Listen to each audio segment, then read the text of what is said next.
Say a prayer this morning. Dear Lord, we come to you thankful for another day that you've given us, and just thank you for the many blessings. And we ask that you would bless our country in these next 2 weeks as we lead up to the election, and just hopefully keep everyone's hearts civil and able to come together no matter what. And we just ask that you would always be with this body as we conduct business and help us to see and do your will in all things. For it's in Jesus' name we pray. Amen. Amen. Pledge allegiance to the flag of the United States of America and to the republic for which it stands, one nation, under God, indivisible, with liberty and justice for all.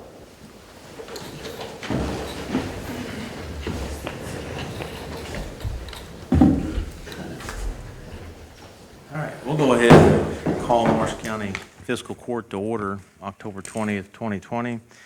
And first on the agenda, under guest, Christy Ramage and Susan Jackson. They're here this morning. They're both with West Kentucky Educational Cooperative. Good morning. Good morning. How are you all doing? Good. Good morning. Good. I'm Susan Jackson. I'm the Director of Adult Education for West Kentucky Educational Co-op. And we're a co-op. If you're not familiar with educational co-ops in Kentucky, we're made up of 29 different school districts, and we provide all sorts of different services to the school districts, member school districts, and Marshall County is one of them. And one of the services we provide is adult education. We're the folks that help students study to be able to go take their GED test. We also do a lot of other things. I think Christy sent you our flyer. I mean, we can help people study for ASVAB. We can help people study if they're getting ready to go back to college, the community college or Murray State or whatever. We're the ones people would come to. It's a free service offered to the county. It's state funded, state and federal mixed funding. And we have been in Marshall County, I think, since its inception. And up to this time, we have been with the local school district. 2 years ago, 3 years ago? This will be the third year. Okay, going on our third year. It switched from the school district to the co-op, so they're under our jurisdiction. We've got 10 counties that we actually run the adult education centers in. You want to talk about the issues going on and why we're here? Well, and the reason why we're here today is because the Lions Club building is a space that I think we can utilize very well. We're currently in the old Benton Middle School gym. The kids are kind of coming in and out because they're having to do a lot more of the social distancing and stuff. And actually, even by our contract, we are not supposed to be in the same building as K through 12. So we are having to keep our students from coming during that time that they are in the building with us. So I came to the judge and asked if there was anything that was in the county that we could utilize for a space of our own where our students could come and be in there freely. So. And the school district's been wonderful to us for all of these years. They've found space for us, but as you know, the school district faces cuts all the time, and they've needed buildings that we've been in, and we've moved, and it's harder for the students to find us every time we move. And we've only been in the gym a year now, but we're finding it's not conducive to studying. You've got our students in there trying to take a pre-GED test, and then you got the kids coming in, and it doesn't work. It's just not the right combination. So Christy, like she said, talked to the judge, is looking for some other properties, and your Lions building was open, and that would be an awesome space for us. And they went out and looked. Obviously, we have a few other facilities, but it's centrally located. They went out and looked at the building itself and said that it would definitely fit for what their business is for. The last tenant was Marcella's. We did have a contract with Marcella's, and they got their new facility, so the building has been vacant. We were going to use it for some things within the park, but this is a important organization in the community, so felt it was important to bring it to the fiscal court. That building is vacant, And we could do like we have done in the past with a lease agreement with the co-op and put them in a building that will give them their own space to give this service to the folks in our communities. What, is it a Monday through Friday? It's 8 actually to Monday 4 through or- Thursday. We stay open later on Monday to accommodate anybody that works during the day. So they have the evening hours, so that takes us out of the Fridays. If need be, if somebody needed the appointments or something like that, or we do a lot of national career readiness certificates as well. So if anybody needed appointments for those kind of things, we would shift those into Fridays for us. So we kind of keep that open by appointment. That's why you see. Eight to like where you're, We're there from 8 to 8. We see students from 9 to 8. Right now it's by appointment only, so we just kind of shift our schedule to what, meets them the best at this point. But Tuesday, Wednesday, and Thursday, we see students from 9 to 4 as well. And to give you a little background on the need in Marshall County, our funding and our goals and everything is based on the American Community Survey. It's a five-year running survey that goes on, and the last one covers years 2014 through the 2018. And at that time, the population that we serve are 18 to 64-year-olds. They're considering the working population. And Marshall County had 18,000 citizens that fell within that age limit. And out of those 18,000, 1,877 are without a high school diploma, so a little over 10%. So that's the population that we're targeting, and that's countywide. Marshall County, as you know, goes all the way to Calvert City, and it goes all the way to Hardin the other way. So those are the folks we're serving, and that's one of the reasons Christy liked where your building was, because it gives those folks coming in from Calvert or whatever a nice place, and it's not too far from the Hardin folks to be able to get to it. We have some numbers too that just came out. The very first one is our state number and our ranking, which I thought was. We're doing very good. We were very surprised. This ranking came out last week, and Thank the you, ma'am. co-op counties are ranked number 5 in the state out of 77 programs. So we felt pretty good because we're small programs. We can't compete with the great big Louisvilles or Elizabethtown or Lexington. I give you my color. The fact that we're number 5 was like, yeah, go team. So we're excited about that. And the second sheet just shows where specifically Marshall County is on their page right now. So it's a good worthy program, good worthy cause for the citizens of Marshall County.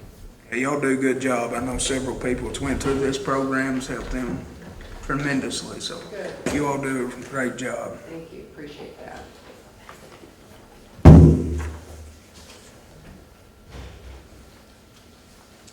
Any questions? Well, we thank you. Thank you for your consideration. when would you want that to start? If the court were to approve that, when would you need to get it Yesterday? No. As soon as possible. in? ASAP? We'll have to go speak with Mr. Levitt also. I mean, like I said, they've been very gracious to us through the school district and let him know what we're thinking. And he knows the issues. He knows the kids are coming in there now and it's loud and that we're looking for another space, but he had nothing available, so. If we do move forward with it, some sort of lease, we'll probably get you in touch with our maintenance crew to make sure we go into the building. It is functioning the way it needs to function, and we can do any fixes that we need to before moving in, so we can make that happen That's great. as soon, assuming that will go. Awesome, thank you. All right. Appreciate it. Thank you. Thank you.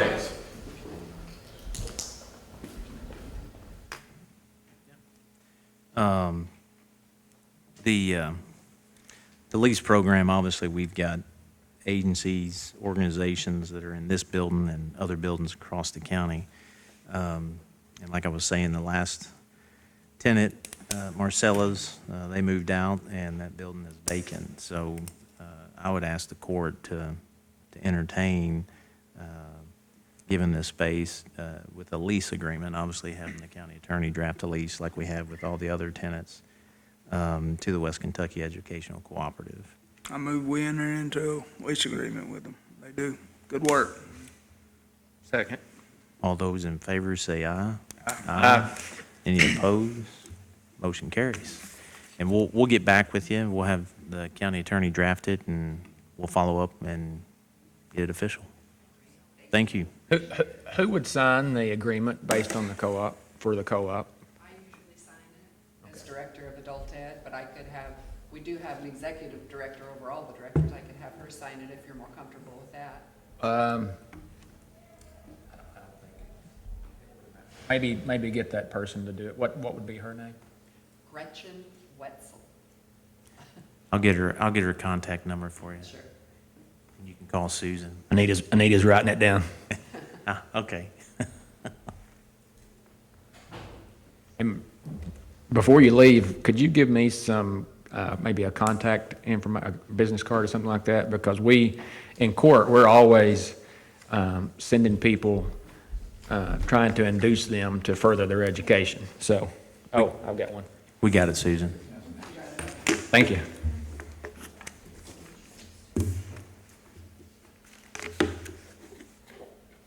All right. We'll move on to item A under correspondence. I just want to read off, everyone knows our National Association of Counties. This is from Judge Moore, who is the president of NACO.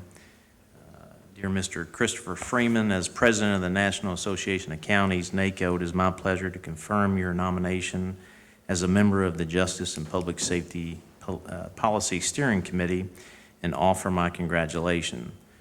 National committee membership is a serious responsibility that takes commitment, but it also is a rewarding experience. NACO's strength is in our committees, and your active participation will add to that strength. The expertise and engagement of our steering committee members, like you, is a major reason why Congress and federal agencies often look to NACO for feedback on legislative policy decisions being made in Washington, D.C. This nomination to NACO's steering committee also presents a great opportunity to share with and learn from your county colleagues. As a member of the Justice and Public Safety Policy Steering Committee, it is important to stay informed of legislative and regulatory action relevant to your committee. Your NACO committee liaison is Brett Madison. Brett will send regular email correspondence to committee members, and you are responsible for reviewing the information supplied and responding accordingly. As a member of a NACO steering committee, you are expected to participate in our monthly conference calls and attend both NACO's legislative conference and annual conference. Monthly conference calls are a great way to stay up to date on developments from Capitol Hill and provide a platform to discuss county issues with your colleagues across the nation. Please note the following dates and locations for the upcoming conferences. Again, congratulations on your nomination to the Justice and Public Safety Policy Steering Committee. This promises to be an exciting year, and I look forward to working closely with you to further the goals of our nation's counties. Sincerely, Gary Moore. Recently, the committee, they were reviewing issues at the national level. The committee is, as far as what is affecting us at the local level. And this is just another testament of having someone not just from our community, but somebody that has the experience to actually sit in front of Congress and testify on how federal and state, mainly federal, laws affect us and where funding can greatly improve our agencies at the local level. So it's another opportunity. That we can be successful sending our people to these committees to not only represent NACO, but also represent us. So It's always good to have a seat at the table. And Chris, being on this board would be very beneficial to 911, making sure that our needs and the issues that affect us are taken care of. So this is great news right here. absolutely, and this is another testament to Chris. This is the voting period for the 2020 Board of Directors. The election closed on October 5th, and the votes were tallied. And Chris is a returning director for the NG 911 Institute. And that's another organization that sits at the national level. They testify to Congress on how this affects us at the local level. And so to have him representing us again, not only just for Marshall County, but for the state of Kentucky. So he was once again re-elected, and this is an election. And so the professionals and the peers, as a member at large, he was elected back on the board for the NG 911 Institute. So that's just another opportunity for us at the local level to have a national platform, member on a national platform.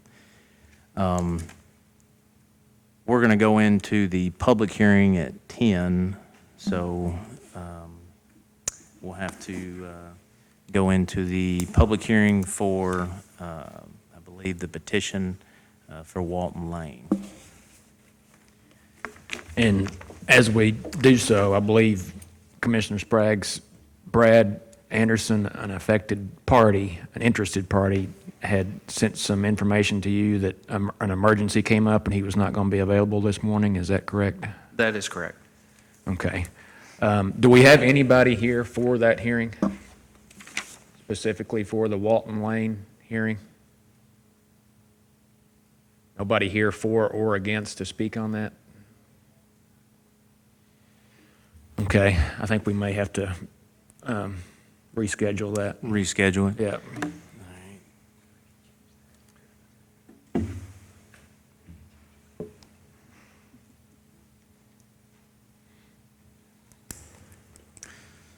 Let's see, while we're on that, I was going to say our next court meeting is the 3rd, but we're going to have to reschedule that. So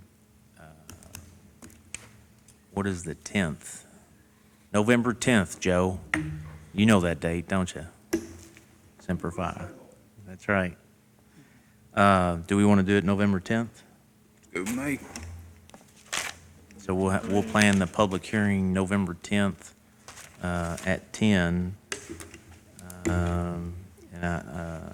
Fiscal Court at 9:30. Yeah, we can knock that out as well. We can just go ahead and decide to do the fiscal court at 9:30.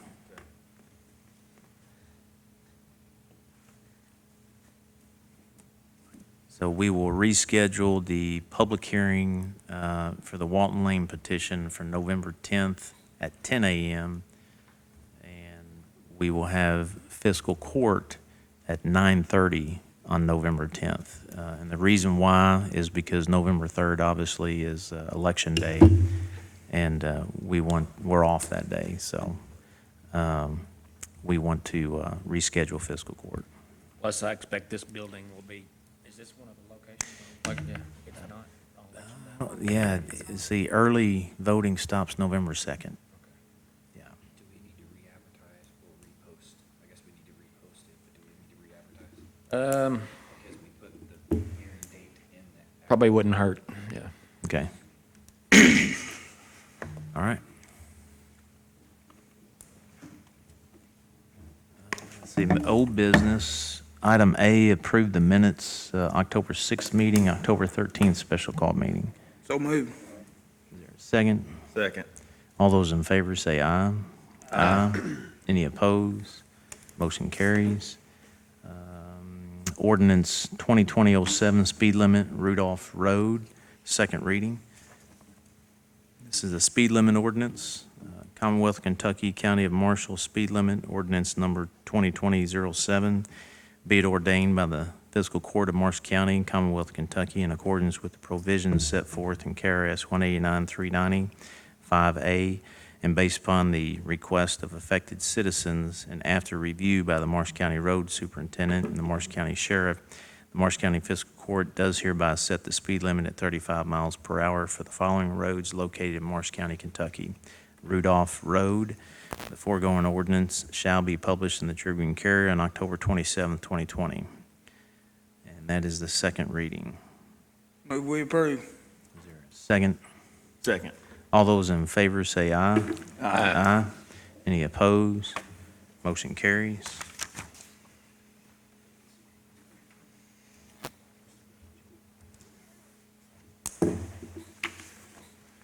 Item C under old business, Rivercrest Engineering proposal, and that's for the sewer expansion. Everybody should have a copy of it.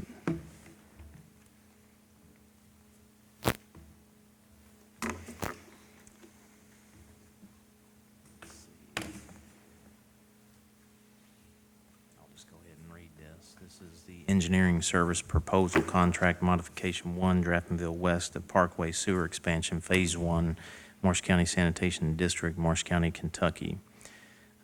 Judge Neal, thank you for the opportunity to prepare this engineering service proposal for your review. The following scope of services proposal has been prepared based upon the 2 public meetings held for this project and our understanding of the scope approved by the Fiscal Court at your meeting held on October 6, 2020.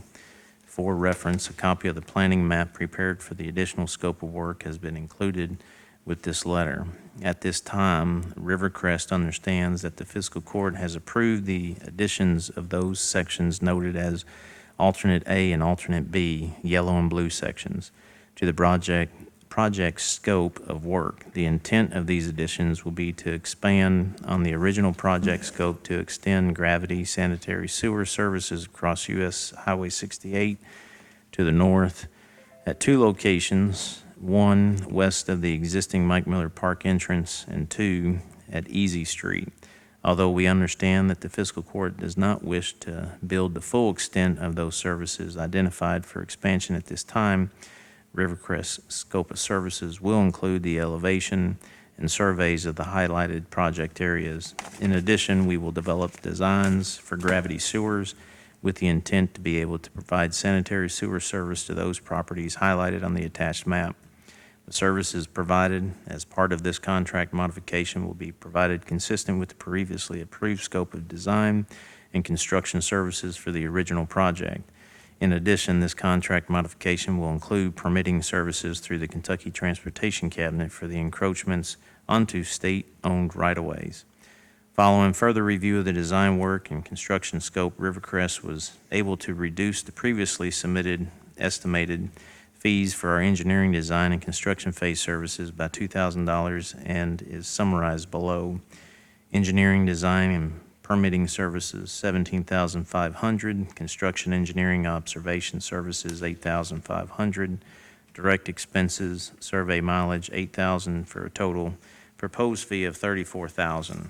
The engineering services for the project are described herein, can begin immediately following execution of this proposal letter, and can be completed on the general time frame as noted in our original proposal. Once you have had an opportunity to review our proposal, please contact me to discuss any concerns or questions you may have. If the Fiscal Court is agreeable to starting this work in accordance with this proposal, please sign below and return to us for initiating work. As we are currently working under a professional engineering services agreement with the Morris County Fiscal Court, we understand that we will continue to operate under this agreement for the duration of this project as Rivercrest Engineering. Charles McCann. I move we approve. Is there a second? Second. All those in favor say aye. Aye. Aye. Any opposed? No. Motion carries.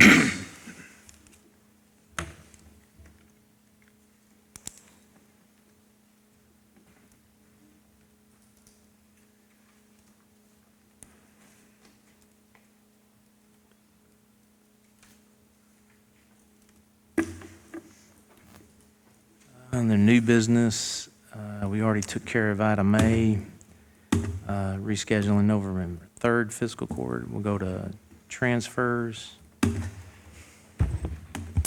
have an occupational tax transfer to the general fund of $500,000.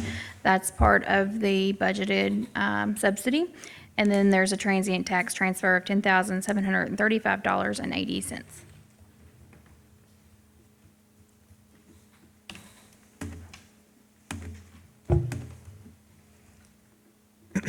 Move we approve the transfers.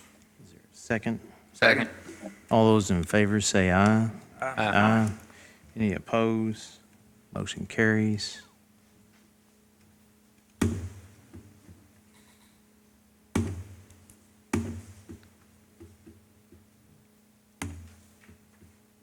All right, item C, bills and claims. I want to bring to the court's attention, there are two claims or bills that governed by statute, 42738, and I don't know what you have on the bills, what the actual number is, but I want to make sure that we speak of the actual number. If you can find those, and that way. But 42738 directs the local government entities shall present project plans for primary wireless public safety voice or data communication systems for review and recommendation by the Kentucky Wireless Interoperability Executive Committee. And these two invoices have equipment that fall under this statute that need to be submitted to the state. So the recommendation would be to just have that submitted to the state committee for review, and then once it's returned, then we can move forward with the invoices. So when we go to the bills and claims, what I would recommend is that we show the fiscal court clerk to basically show that the bills are paid other than Jennings Communication until we hear back from the state on that, so that we meet that statutory requirement. And 42738 is the state statute, and 69210 directs that the fiscal court, actually not the fiscal court, but the county attorney, and the county attorney and I have talked about this, but that would be the recommendation, that this is submitted to the state for review as the statute outlines, and then the fiscal court can move forward with those invoices. So that's just on the Jennings Communication invoice? Yeah, if you look at statute 42738, is a statewide public safety interoperability plan, annual report by executive director, duties of Kentucky Wireless Interoperability Executive Committee, membership, public safety working group. The chairman, Chuck Miller, Chuck Miller is the project plan or manager for Commonwealth Office of Technology, Commonwealth of Kentucky. And this statute directs local government entities shall present their project plans for primary wireless public safety voice or data communication systems for review and recommendation by the Kentucky Wireless Interoperability Executive Committee. And so that hasn't been done yet, so that needs to be done. And the recommendation is to go ahead and make that happen, and then once they notify us, then we can move forward on those invoices.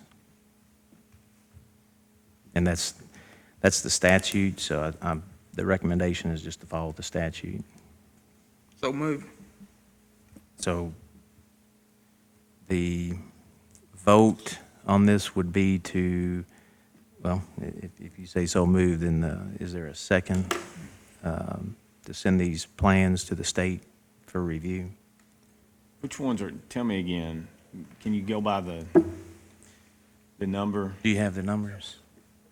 I don't know what you're asking me exactly. Those are the two, I didn't know if you had them in your and I've bills starred to them be here. paid. Oh, yes, they were in the bills. Okay, yeah. So if you look at the two from Jennings, it's $2,490.87 and $2,785.20. I can drop them in your drive really quick if that way, if you want to see a visual of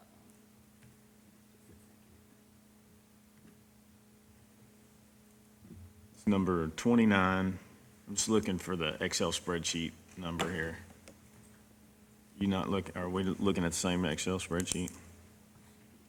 I was just giving you an actual copy. I've just dropped you an actual copy of the invoice so you can see that. There's actually 2 invoices and I just put them in your draft. Yeah, and just for the motion purposes, you don't have to cite the actual,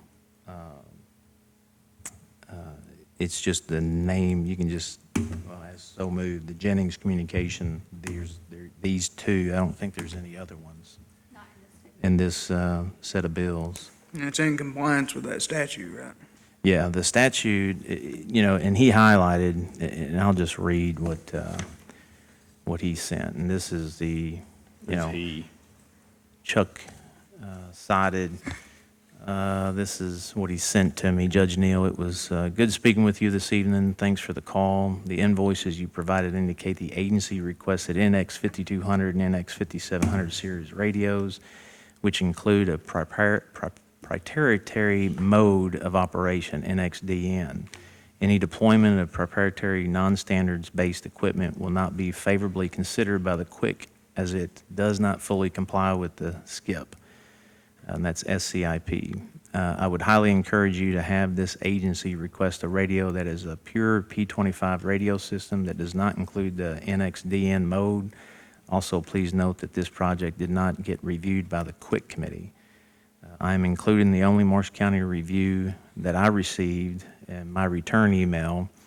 I'm also including the KRS that requires local agencies to submit communications projects to the QUIC for review in the links we discussed. So if you remember when KSP was here, Brandon Marshall stood here and talked about the QUIC, and Chuck chaired the QUIC. I think he has since been promoted to another seat, but the proprietary equipment, it needs to be, if there's a communications plan, in this case, the purchase of these radios by statute have to be, a plan has to be submitted to the state for review. And I don't think that has been done. Has that been done? The only plan he has is the one that was submitted back when the Fiscal Court approved the grant. If you remember, the Fiscal Court approved the repeaters and the antennas. That's the only plan that he has. And so that statute, I don't think a lot of communities are doing or following what the procedures are. I don't think a lot of communities, I know a lot of communities don't understand that statute. But the recommendation, and the county attorney and I, we talked about this, is to just submit the plans per the statute to the state, let them review it, and then we can, as a court, approve those invoices. If you look at 62-210, that directs the county attorney to oppose any unlawful and unjust bills. And here's a statute that says that this has to happen first, and therefore, I think it's a very good request to go ahead and just submit that to the state for review. That way we meet that statute requirement and we don't conflict with the 62-210. So we have to submit a plan to replace a radio? Let me read the statute again. Well, this falls under one of those things that you learn something new every day. And I was looking at the statute that Judge Neal's referenced. I don't know when this particular section was thrown in there. I do know that the last amendment to this was in 2018. So this could be a very, very recent change in the law that many folks aren't aware of. And I'll be honest with you, I had never read this statute until this morning. So we aren't. It does say that local government entities shall present project plans for primary wireless public safety voice or data for review and recommendation. Now, I will point out that it doesn't say for review and approval. So what's going to happen is when this is submitted to Quick, they're going to ideally give us a recommendation on that. And my understanding is that it all relates to interoperability between agencies. Who's they? Quick. Who's Quick? Kentucky Wireless Interoperability Executive Committee. So another bureaucratic. Another bureaucratic agency, yep. Well, let's be fair. I And I'm wonder all, if the timeframe goes along with the name. no, when we're talking federal monies, Quick? Yes. when we're talking federal Well, they didn't want to name monies, it slow. when we're talking federal monies, and in this case, there's monies to put in place an interoperability plan. And if you look across the state, and this is a big challenge, if you look at 911, that's when they first realized that they didn't have interoperability. If you look just as recent in Louisville with the protests, with the court case, Major Murrell, who was just here days prior when he came to the Fiscal Court, he was in Louisville. They had interoperability, and they can communicate to the agencies on the ground. So this is a public safety initiative. When speaking with Chuck, he referenced all the way back to the 70s when we had a major incident where tornadoes came through Kentucky and most of the infrastructure was damaged. And in an emergency situation, not being able to communicate puts our people in a bad situation. So they have been tasked, and this statute has changed several times, but that this has been put in place. So he uses an analogy or an example with software, so that the average person today that deals with laptops and computers, if everyone in this building had a laptop with, say, a certain proprietary software on it, and then the power goes out, and we have to leave this facility and we have to go to another facility, but the only thing they provide is DOS, and I'm using that's some old stuff. But you understand that we won't be able to communicate. We won't be able to function because of the two different softwares. And he uses that analogy in this example. And the state sees that from a greater level, from the state level. And then we get into the federal level. But our communities across the country, but I'm just going to talk about here in Kentucky for now, because our communities in Marshall and even across the state of Kentucky, we have a public safety initiative. And these statutes, I mean, they're using the language of shall. So this isn't something that they just want to,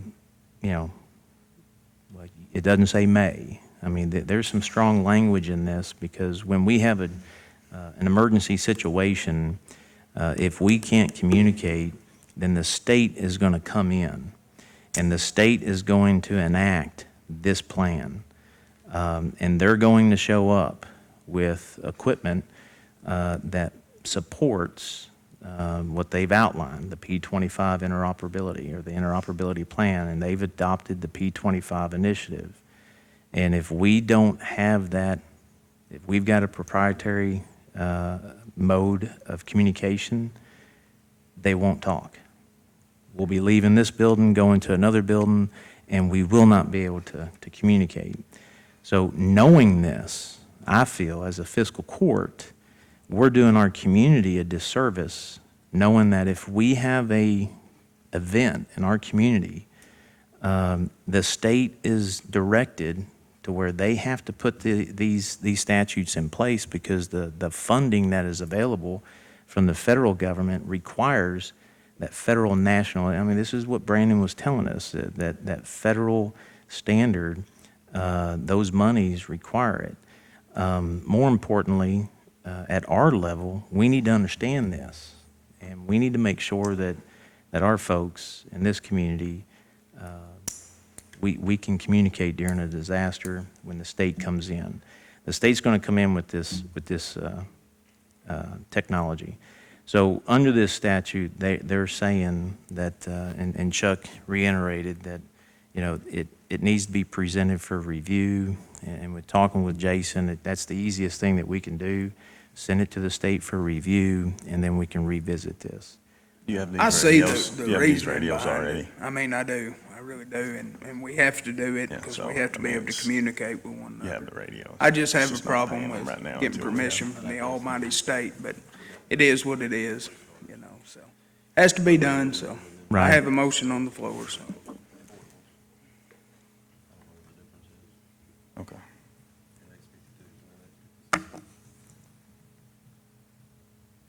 There was a motion on the floor. Is there a second? Well, Sheriff, what I was just asking is do we have them already? And it sounds like that we probably do. So, I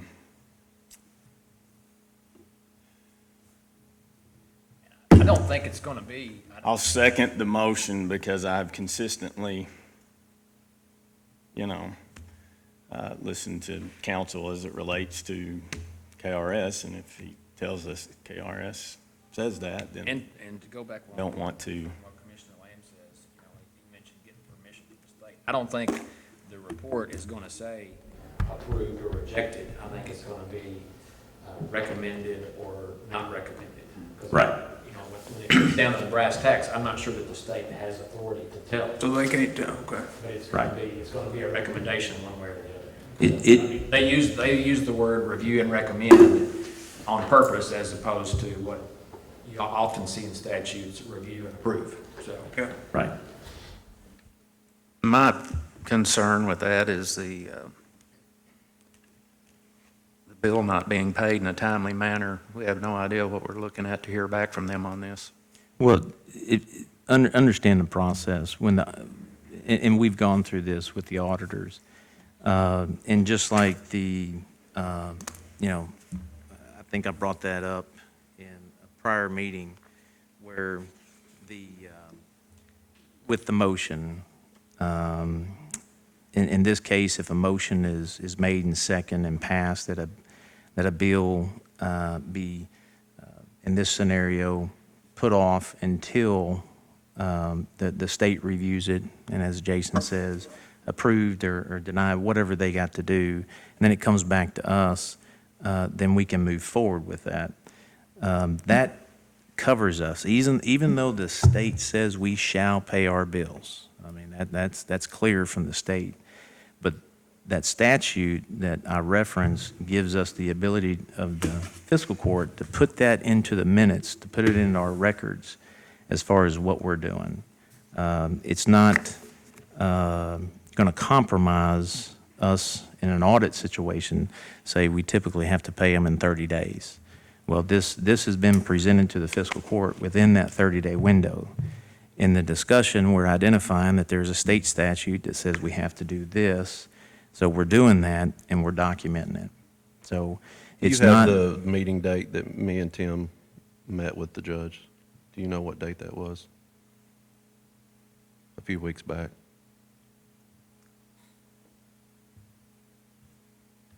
I don't know. Because we asked you specifically, we had sent the director emails saying, what radios do we need? What radios do we need? And we got no reply from the 911 director, who is the expert on this, correct? And we even asked you that, and you said it wasn't his responsibility. Okay. This has nothing to do with. We with bought the that. exact same radios. I don't know what the difference is. Maybe that's my ignorance, but. Well, what this is a statute, making sure that we follow the statute. Okay. We have a meeting apparently on the 22nd. You've still not confirmed? Exactly. I can't speak for other people. So this statute says that this plan has to be submitted. I didn't write the statute. In talking with counsel this morning, this is the best scenario.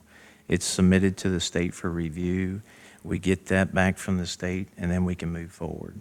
It's doing things right. This actually is Do you know doing the things difference in right. those radios and the ones we bought earlier in the year?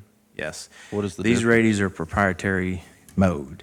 This is commercial grade radios. I do understand that. I sat down, No, I'm asking you. I don't, because I do. I wanted to buy the same radios that we bought for all the other cars and that are P25.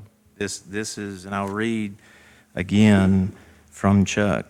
The NX 5200 and the NX 5700 series radios, which include proprietary mode of operation NXDN.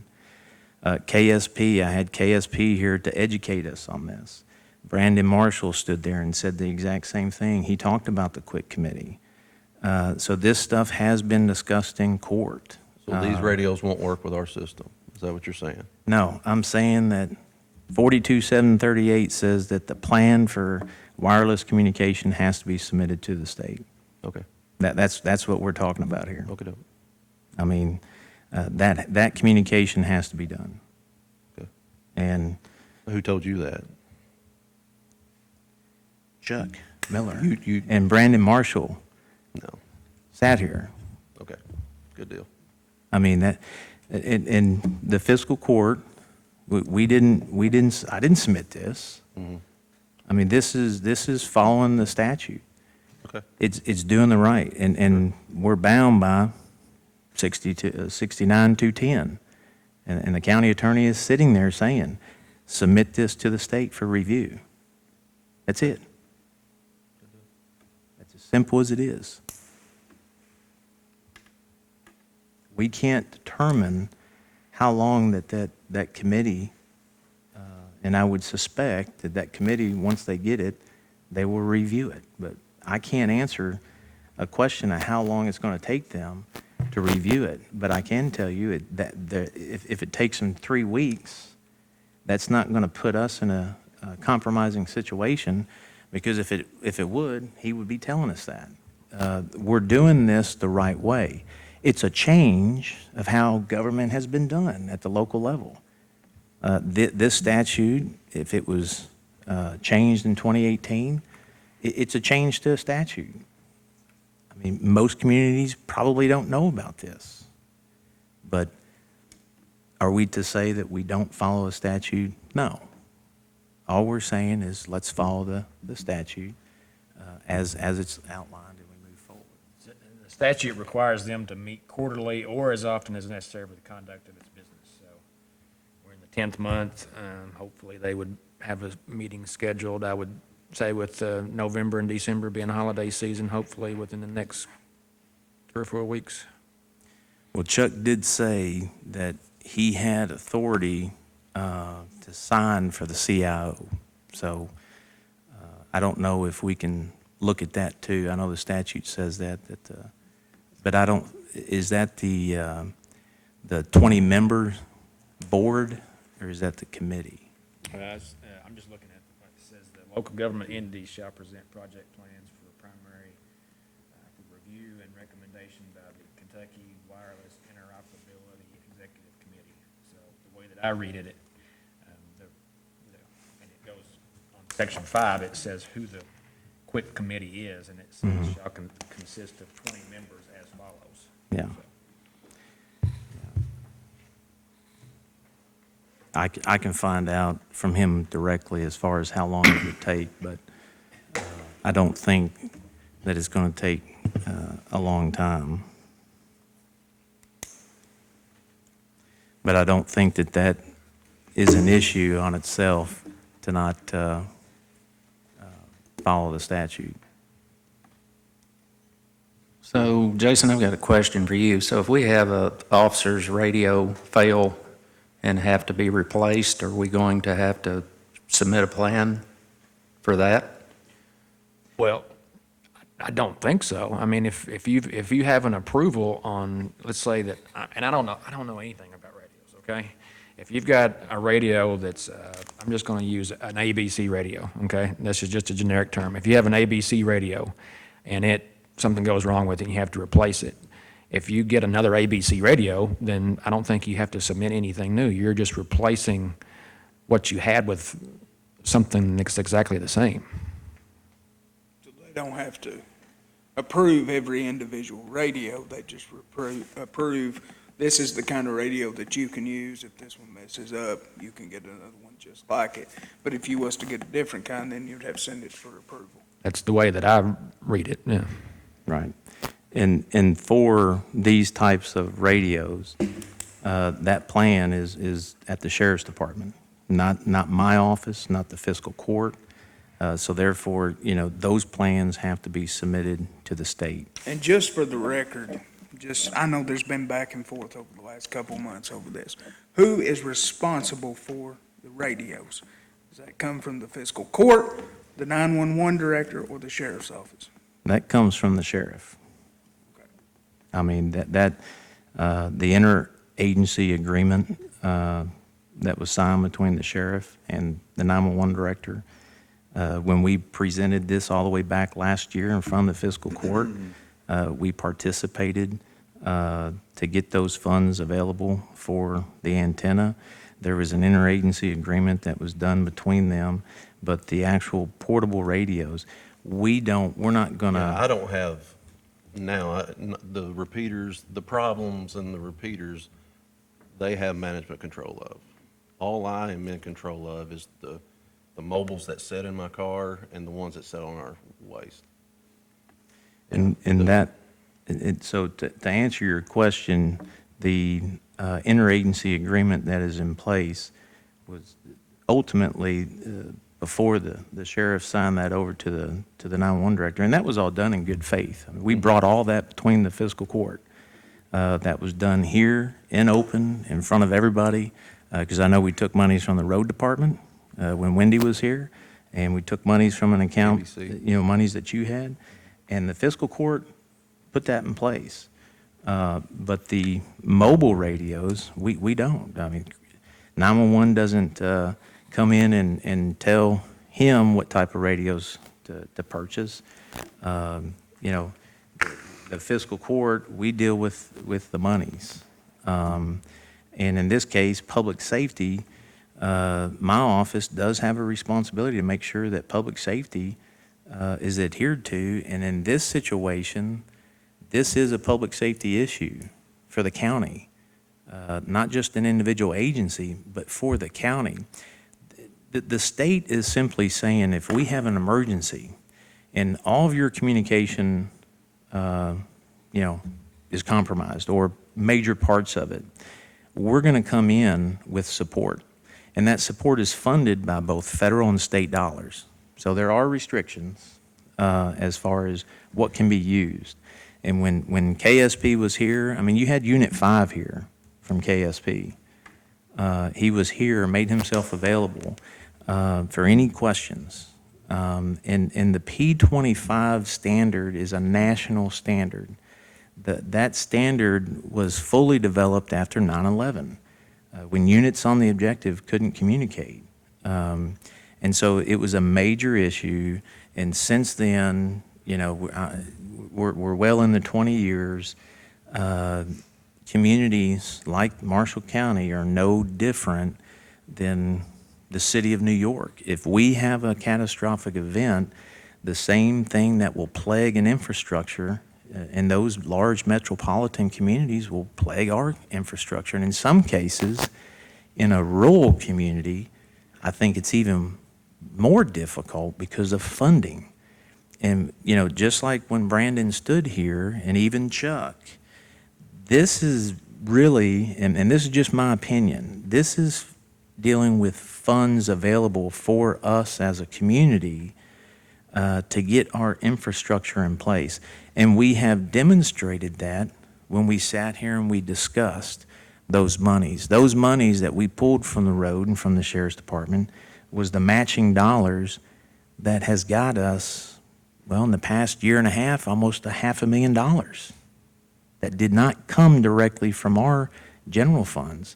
The monies that are available to help communities like ours put in an infrastructure that is in line with what the state is putting out there, it's available. And I don't know, I do know who's pushing a DMR initiative because I've seen it. DMR is a proprietary mode. It's commercial grade. We're talking about public safety grade. Okay, so you're in the saying state- that these don't match because DMR is in the radios? Is that what you're, The- so we need to take the DMR out? I'm gonna read this again. This is from Charles Miller. Because DMR cannot who be our is- primary channel, or we who- wouldn't be able to talk on our own. Yeah, there's just an extra channel in there that he's saying is not the DMR. They don't want to go to DMR. Evidently, they put them in our radio. It's just a separate channel. We've still got the P25 that we talk to dispatch. That's why we don't know the difference. Well, That's the that deal. If and- DMR is in there, so they're saying it's not. you're gonna have to submit that to the state. Yeah. Not us. I mean, we didn't write this statute. But the statute is clear what has to happen. We can't, the best way I was taught was, once you're made aware of statutes like this, I mean, they change. Statutes change all the time. And in this case, once we're made aware, we don't have the liberty to say, well, we're not going to follow it. I mean, when you start doing that, I'm not going to support that. But if the statute says to do this, that's what, was discussed this morning. Just But that's- submit I it. think that's where maybe they're confused. This stuff will work. I mean, the P25 is still our main channel. When they come down, they'll be on P25. And they'll bring their support systems down, how if our repeaters failed in an emergency earthquake failed, they would bring those repeaters down to replace that. We've still got that in those radios. I mean, or it wouldn't work on our channels now. Well, here's the thing. This fiscal court can't make those decisions because we don't have the authority to make those decisions. I mean, so your argument is not to us. It's to this committee, because they're the ones that are governed by this statute to review what you're saying, not us. Yeah, that's fine.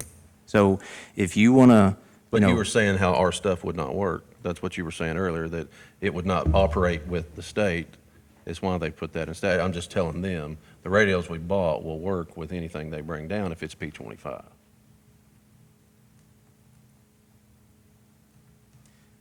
I did my part. I read what Chuck said.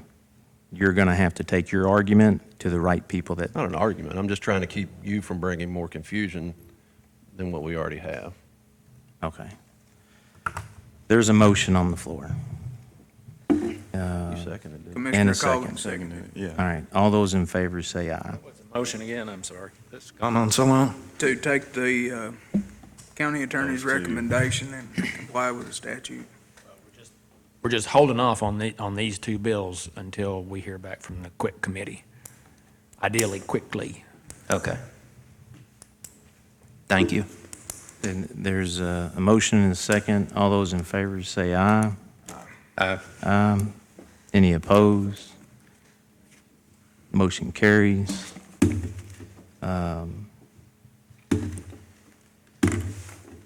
Let the fiscal court clerk record that the bill's claims, other than the Jennings communication bills, are to be paid. Is there a motion to adjourn? So moved.